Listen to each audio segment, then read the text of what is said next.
समय क्या है? समय का निर्माण कैसे होता है? समय एक वास्तविक घटना है जिसकी वजह से बदलाव की प्रक्रिया लगातार चलती रहती है। समय अपनी गति की वजह से स्पष्ट होता है। रात दिन, बदलते मौसम, खगोलीय पिंडों की आवाजाही, यह सब हमें समय के होने और उसके चलने का प्रमाण देते हैं। हम दिन पर दिन बूढ़े हो रहे हैं, यह भी समय का एक प्रभाव है। पर कभी आपने सोचा है कि आखिर समय चलता क्यों रहता है? इसकी शुरुआत कहां से हुई और इसका अंत क्या है? दोस्तों, समय का इतिहास तो हमारी कल्पना से भी परे है, पर मनुष्य ने समय को परिभाषित करने का प्रयास अरस्तु के समय से किया था। ग्रीक, हिंदू और दूसरी मिथोलॉजी में भी समय के प्रभाव का जिक्र है। अरस्तु के अनुमान के हिसाब से समय गति का प्रभाव हो सकता है। गति धीमी या तेज हो सकती है, पर समय नहीं। न्यूटन के हिसाब से भी समय पूरे ब्रह्मांड में एक गति से चल रहा था। हम भी अगर अनुभव करें तो देखेंगे कि हमारी सभी की समय में एक निर्धारित चाल है, 1 घंटा प्रति घंटे की दर से। दोस्तों, आइंस्टाइन के सापेक्षतावाद यानी थ्योरी ऑफ रिलेटिविटी से पहले समय की चाल को अलग अलग स्थितियों में एक सा माना जाता था, पर आइंस्टाइन के दिए एक क्रांतिकारी सिद्धांत ने समय की परिभाषा बदल दी। आइंस्टाइन ने इस सिद्धांत को गणितीय तौर पर सिद्ध किया था, और जब उन्होंने यह थ्योरी लोगों के सामने रखी तो यह जटिल गणितीय खोज कुछ ही लोगों के समझ आई। दोस्तों, हम भी बगैर गणित की काबिलियत के इस सिद्धांत को नहीं समझ सकते, इसीलिए आइए इसे एक सरल तरीके से समझते हैं। दोस्तों, आइंस्टाइन के हिसाब से समय की गति हर स्थिति में एक समान नहीं हो सकती। समय और अंतरिक्ष एक दूसरे से जुड़े हुए हैं, जिसे हम स्पेस टाइम भी कहते हैं। अंतरिक्ष में फैले खगोलीय पिंडों के द्रव्यमान से समय की चाल कम ज्यादा होती रहती है, और इस सिद्धांत के हिसाब से स्पेस टाइम में यात्रा कर रही कोई भी वस्तु प्रकाश की गति से तेज नहीं चल सकती।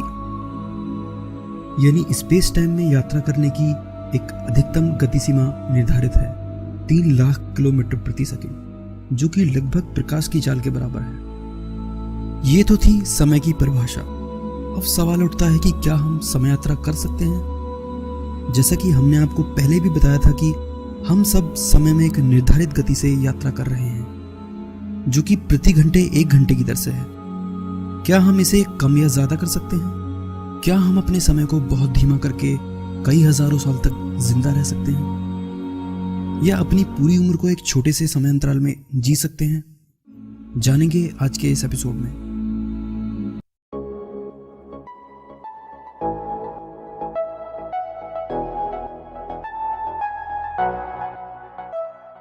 नमस्कार दोस्तों, मैं हूं विशाल और आपका फिर से स्वागत है मिथ टीवी के एक और एपिसोड में। दोस्तों, हमारे चैनल की और भी इंटरेस्टिंग वीडियोस आप डिस्क्रिप्शन में दिए गए लिंक की मदद से देख सकते हैं। दोस्तों, थ्योरी ऑफ रिलेटिविटी की खोज से पहले समय यात्रा की कल्पना बहुत ही मुश्किल थी। वैज्ञानिकों ने इस थ्योरी को कभी सच नहीं माना, पर 20वीं शताब्दी में आए कुछ चेंजेस ने एक नई क्रांतिकारी अवधारणा को जन्म दिया। हम समय यात्रा की कल्पना करने लगे। स्टीफन हॉकिंग ने थ्योरी ऑफ रिलेटिविटी और समय की परिभाषा को समझने में बहुत महत्वपूर्ण योगदान दिया है। आपकी जानकारी के लिए हम बता दें कि भारत का इतिहास भी समय यात्रा से परे नहीं है। महर्षि कणाद ने भी कई ईसा पूर्व अणु, परमाणुवाद और समय का जिक्र किया है, जिनके सिद्धांतों को आधुनिक फिजिक्स भी मानता है। दोस्तों, अब सवाल यह उठता है कि क्या हम समय यात्रा कर सकते हैं?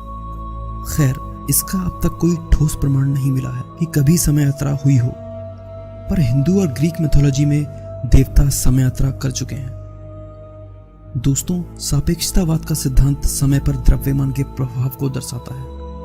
आइंस्टाइन के इस सिद्धांत से पहले यह माना जाता रहा कि पूरे ब्रह्मांड में समय एक चाल से चलता है, यानी पृथ्वी पर बिताया गया 1 सेकंड मंगल पर बिताए 1 सेकंड के बराबर माना जाता था। पर सापेक्षता के सिद्धांत ने साबित कर दिया कि खगोलीय पिंडों के द्रव्यमान से समय धीमा या तेज हो सकता है। ब्रह्मांड में समय अलग अलग जगह अलग अलग गति से चल रहा है, यानी पृथ्वी पर बिताया 1 सेकंड मंगल पर बिताए 1 सेकंड के बराबर नहीं है। ऐसा क्यों है? इसे समझने के लिए हमें पहले गणित में महारत हासिल करनी होगी और भौतिकी के नियमों को जानना होगा। पर इसका एक सरल सा उदाहरण हम अपनी जिंदगी से ले सकते हैं। क्या आपने कभी महसूस किया है कि जिस काम में आपका मन ना लगे उसे करते हुए बिताया गया समय बहुत धीमा लगता है। हम सभी के साथ कोई ना कोई घटना ऐसी जरूर होती है जब हमें समय के धीमा या तेज होने का एहसास होता है। अपनी पसंद की एक मूवी देखते हुए बिताया गया समय तेजी से गुजर जाता है। आइंस्टाइन ने तो गणितीय तौर पर साबित करके दिखा। इसी आधार पर हमने अनुमान लगाया यह अंतर काफी कम है। हमें कुछ ऐसा करना होगा जिससे यह अंतर बड़ी मात्रा में हो। दोस्तों, सापेक्षतावाद के सिद्धांत से जुड़ी एक बात हम आपको बता दें कि जैसे जैसे कोई वस्तु अपनी गति प्रकाश की चाल के बराबर करने लगती है, वैसे वैसे समय उसके लिए बहुत धीमा होता चला जाता है।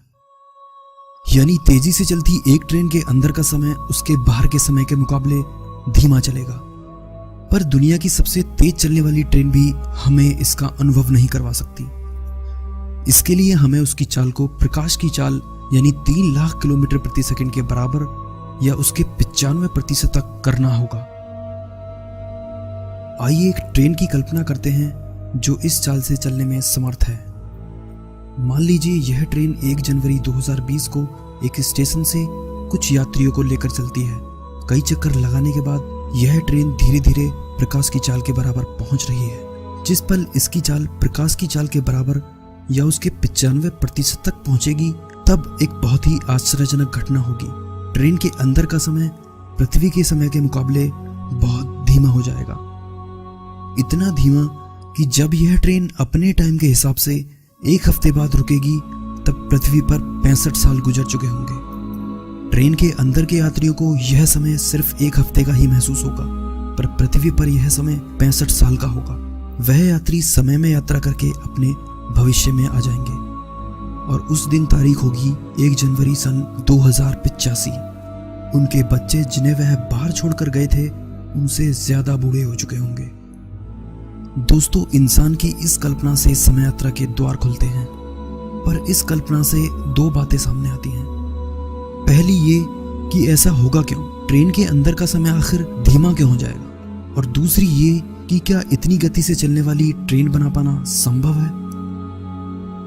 दोस्तों, पहला सवाल ले लेते हैं। समय क्यों धीमा होगा, इसे समझना बहुत मुश्किल है, क्योंकि इसे आइंस्टाइन ने भौतिक और गणितीय फॉर्म में साबित किया था।